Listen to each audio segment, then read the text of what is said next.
Crise dans la partie est de la RDC, le médiateur de l'Union africaine Faure Gnassingbé s'active afin d'y mettre fin.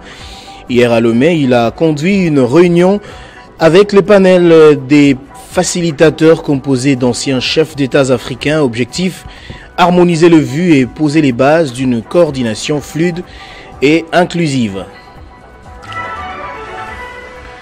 Mais qu'attend la notabilité de l'Est des actions diplomatiques en cours, notamment au Qatar, Washington et Lomé?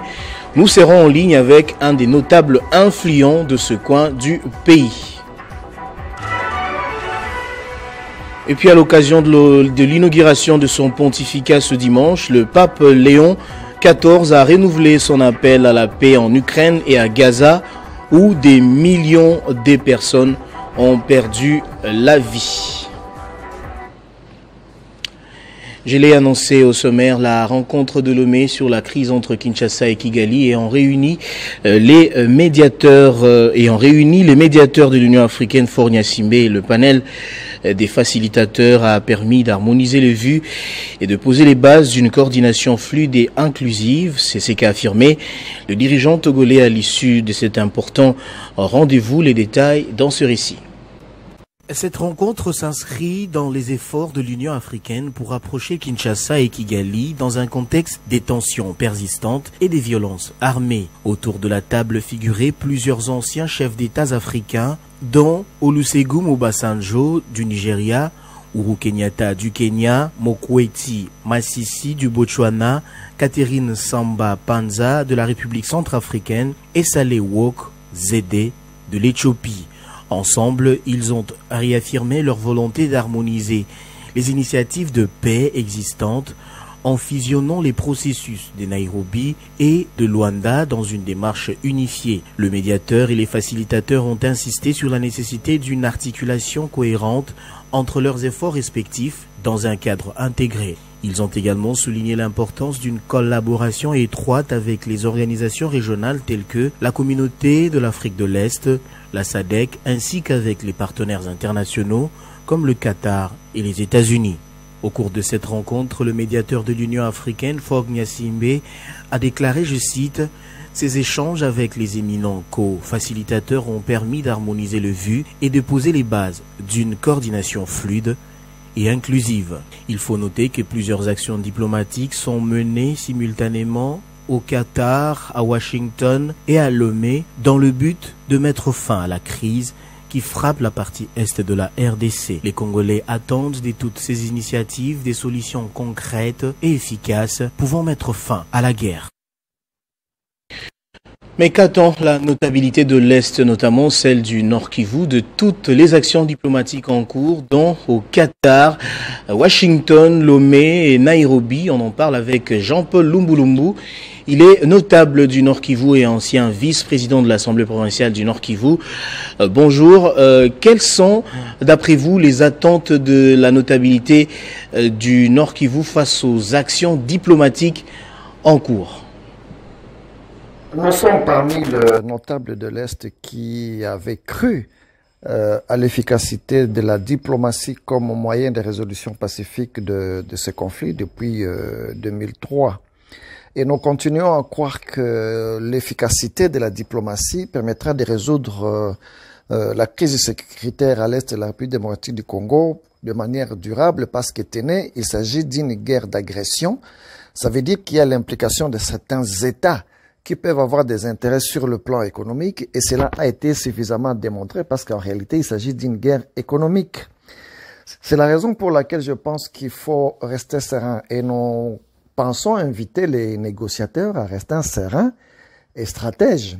Les négociations diplomatiques, par nature d'ailleurs, elles sont d'une telle complexité que les tergiversations ne doivent pas nous faire conduire directement à l'échec de pourparlers, à l'échec des négociations. C'est d'ailleurs ça les vraies négociations, parce que dans les négociations diplomatiques, il y a parfois les partis qui ne sont pas d'accord sur des points bien déterminés, mais cela ne veut pas dire qu'il y a échec des négociations.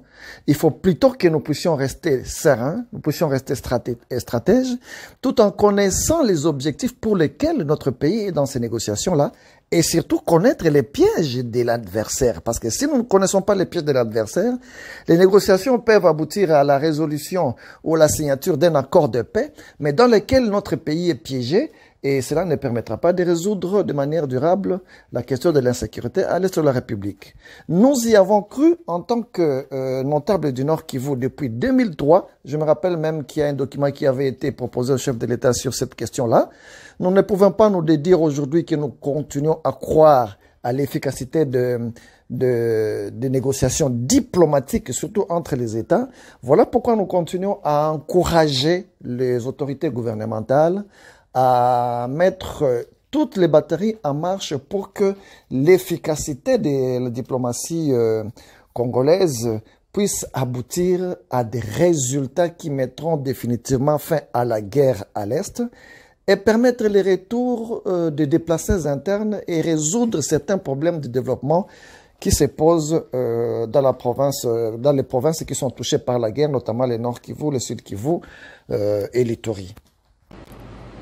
Merci beaucoup, monsieur Jean-Paul Lumbulumbu. Je rappelle que vous êtes notable du Nord Kivu et ancien vice-président de l'Assemblée provinciale de cette province. Et puis en bref, en Ituri, les forces armées de la RDC et la MONUSCO s'unissent pour la paix dans cette province. Plusieurs éléments des FARDC ont été renforcés en capacité par les éléments de la force onusienne en RDC sur l'emploi des armes d'appui pendant les opérations afin de sauvegarder les intérêts de l'État en cette période de l'état de siège. À en croire le commandant de la force de l'ONU, cette formation a pour but de soutenir la mission commune FARDC-MONUSCO du maintien de la paix. Le gouverneur militaire a salué cette collaboration. Et puis, cérémonie d'hommage organisée au rond-point Forescom de Kinshasa, précisément devant le mémorial du soldat en ce 17 mai, journée dédiée à nos forces armées. Le ministre de la Défense, Guy Modianvita, a salué les efforts consentis par les FARDC pour la préservation de la souveraineté nationale. 17 mai marque un tournant historique en République démocratique du Congo. La RDC célèbre la mémoire collective, une journée nationale de la révolution des forces armées, symbole du renouveau, de la libération et de l'espoir pour des millions de Congolais.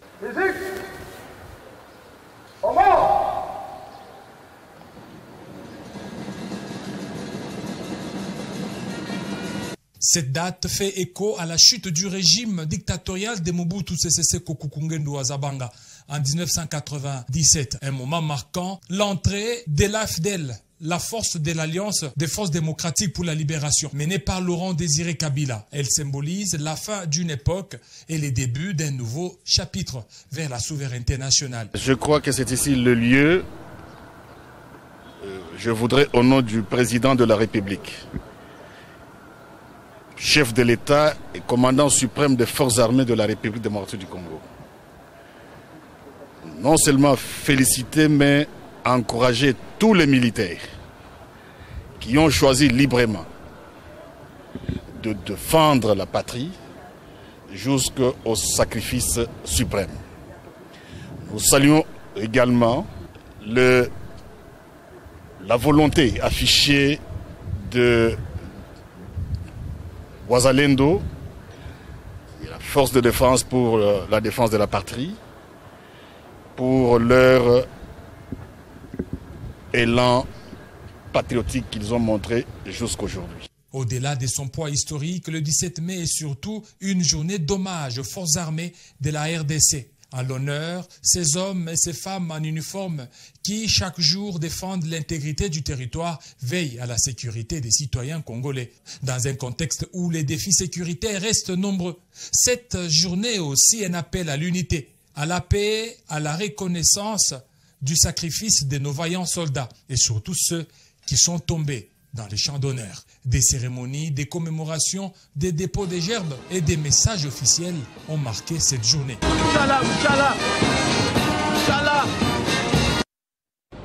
Et puis le territoire de Fizi est en deuil depuis la tragédie survenue récemment lors d'une pluie diluvienne. Plus de 100 personnes avaient perdu la vie à la suite de cet événement douloureux. Lors d'une audience accordée aux élus de ce coin du pays, le président de l'Assemblée nationale a présenté ses condoléances à toutes les familles éprouvées. Conduite par le député national Théophile Bassochi, la délégation de ses élus nationaux est venue rapporter au speaker de la Chambre basse du Parlement la gravité de la situation humanitaire qui s'observe dans cette partie de la province du Sud Kivu, causée par une pluie torrentielle qui s'est abattue il y a quelques semaines, faisant un bilan de plus de 110 morts et plusieurs dégâts matériels. L'inaccessibilité des zones sinistrées empêche l'évacuation des blessés vers Kazimia, Fizi Centre ou Baraka, aggravant une situation sanitaire déjà critique. Ils ont plaidé auprès du professeur Vital Kamerhe pour une descente urgente sur le terrain afin d'exprimer la solidarité nationale aux victimes. Nous avons assisté à une perte à la suite des glissements de terrain, en fait, qui avons englouti au moins presque la grande partie d'un village, le village de Kassaba, c'est un territoire de Fizi, secteur de Nganja. Il nous a été important de venir faire les suivis, en fait, après la motion d'information que nous avions pu présenter lors de la plénière passée. Il était important qu'on passe voir le président pour faire les suivis dans ce cadre-là, comme lui n'était pas ce jour-là. Je pense qu'il a été très réceptif. Il a présenté aussi tout ce qui est comme condoléances en fait, à la population de Fizi, mais il est revenu sur un point très important. Il a contacté sur le champ même la première ministre qui nous a rassuré que le dossier est très bien suivi avec la ministre des Affaires sociales, mais aussi celui des Finances. Et donc, je pense au courant de la semaine prochaine, on pourra revenir pour avoir un peu d'autres éléments de plus. Les élus des Fizi ont également exhorté le gouvernement à agir rapidement face au risque accru d'épidémie, appelant à une coordination efficace entre les autorités pour maximiser l'impact des secours. Touché par ce drame, le président de l'Assemblée nationale, Vital Kamerhe, a exprimé sa profonde compassion aux familles endeuillées ainsi qu'à toute la population meurtrie de Fizi. Il a à cet effet annoncé avoir saisi la première ministre afin qu'une mission gouvernementale soit dépêchée en urgence sur le lieu de la catastrophe. Et puis cette information en bref, dans un communiqué rendu public, l'inspection générale des finances a tenu à préciser qu'aucun processus de recrutement n'est en cours. Le nouveau chef de service, Christophe Bitasimois, n'a mandaté ni contacté quiconque en rapport avec un quelconque recrutement. L'IGF précise également qu'aucun compte personnel sur les réseaux sociaux n'est attribué au nouvel inspecteur général des finances, chef des services. Et puis pour terminer, je l'ai annoncé au sommaire, à l'occasion de l'inauguration de son pontificat ce dimanche, le pape Léon XIV a renouvelé son appel à la paix en Ukraine et à Gaza où des milliers de personnes ont perdu la vie. Je vous propose d'écouter le souverain pontife. Nous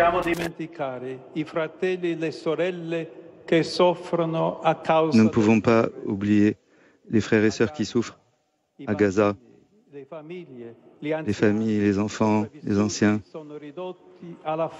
qui sont réduits à la faim, à mourir de faim.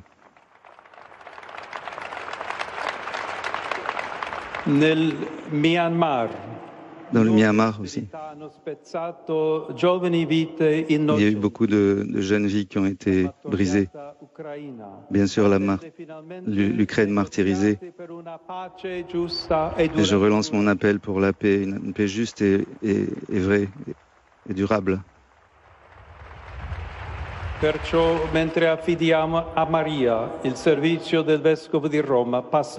Alors que nous confions à Marie le ministère de Pierre, pasteur de l'Église universelle, nous nous tournons vers elle, la mère du bon conseil, comme signe d'espérance.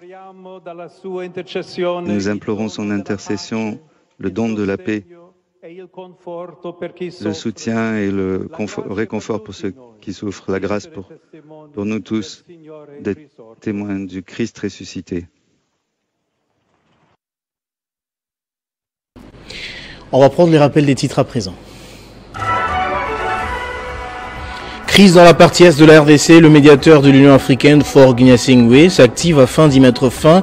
Hier à Lomé, il a conduit une réunion avec les panels des facilitateurs composés d'anciens chefs d'État africains. Objectif, harmoniser les vues et poser les bases d'une coordination fluide et inclusive.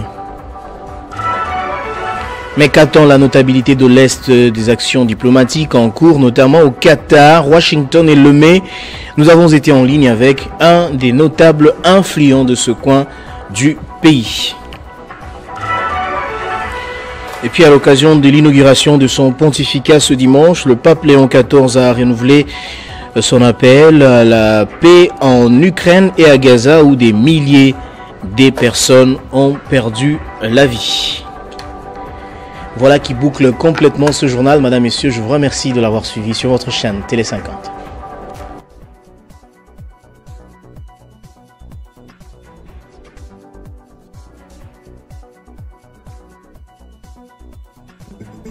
Retrouvez toute l'actualité en continu sur www.tele50.cd.